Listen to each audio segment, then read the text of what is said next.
Hello everyone, I'm Ethan. Today I want to talk about why banning phones hurts education.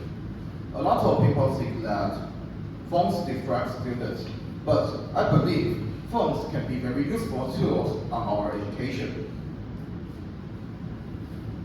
And before we started, let's image a kind of situation. Today you are in a class and there is a word you don't know, and you want to check the dictionary, or you need some class materials, but your phone is banned. This kind of situation is very terrible and very common to many students. And by getting through this, we can know banning phone could hurt students' learning. So I will introduce my outline.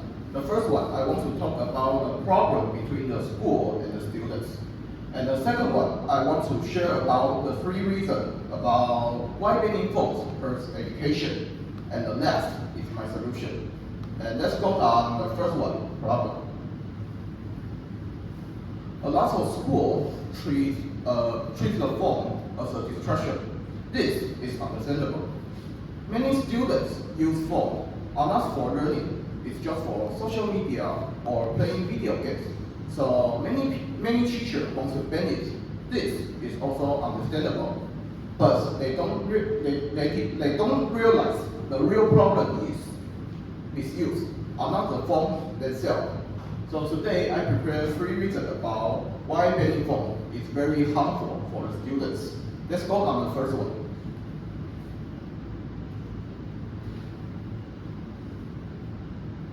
The first one, phone supports learning. Phone supports learning a lot for students, just like they can do some research immediately, and they can use some learning apps to help them learn fast and understand more. Also, they can take notes or organize their study quickly and conveniently. By getting through it, we can know phone can support learning a lot and can let learning become more effective.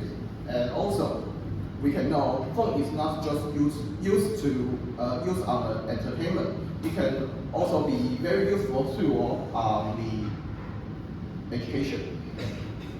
And this is the real classroom example. The first one, Google Classroom.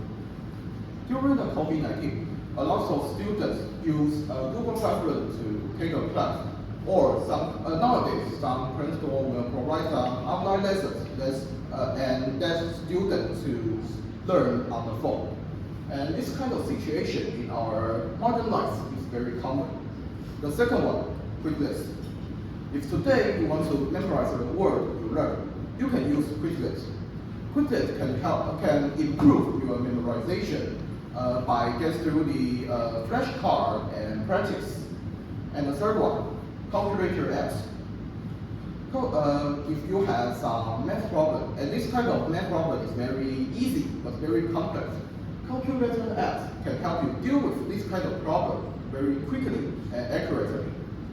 By getting through the example, we can know phone can be useful on education. Also, it can help support real learning for the students.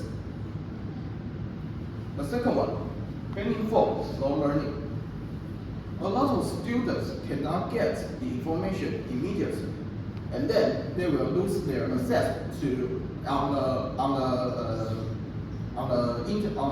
online materials, and it will show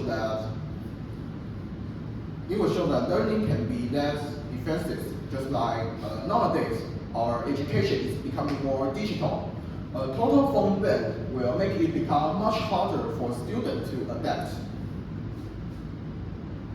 For the real class example, the first, check information immediately.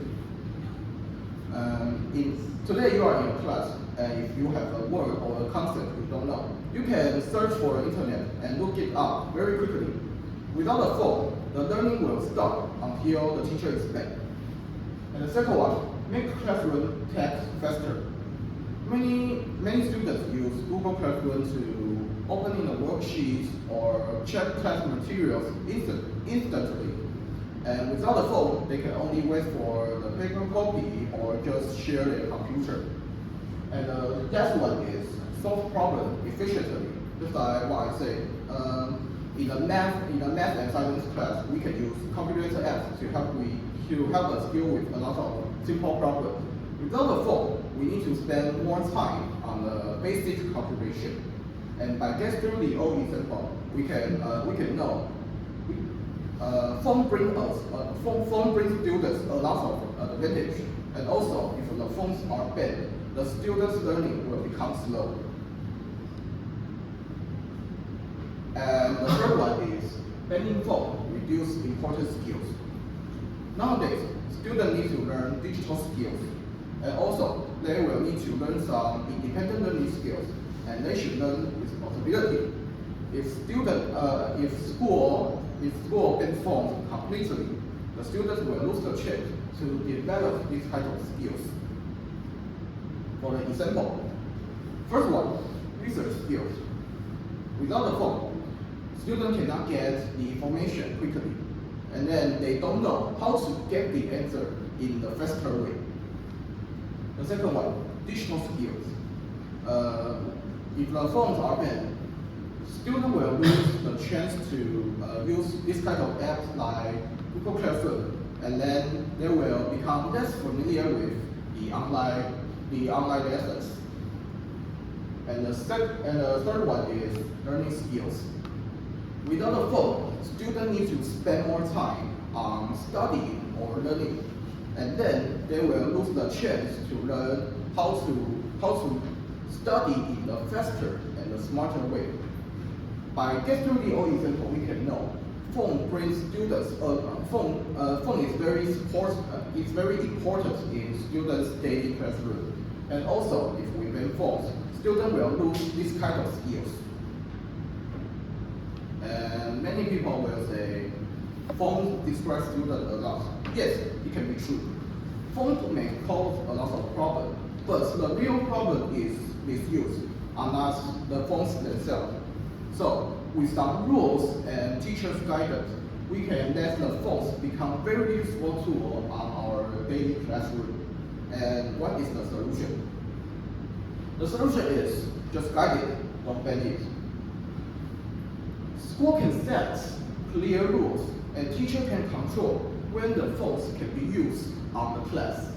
And the phones can be used on education in the class. This is a better solution than the total ban. And why it matters? It matters because education needs technology, and students use technology in the university and at work. So schools should support students in the future, and not just took them away from the useful tools. And in my conclusion, phone supports learning, and ban phones will slow learning progress.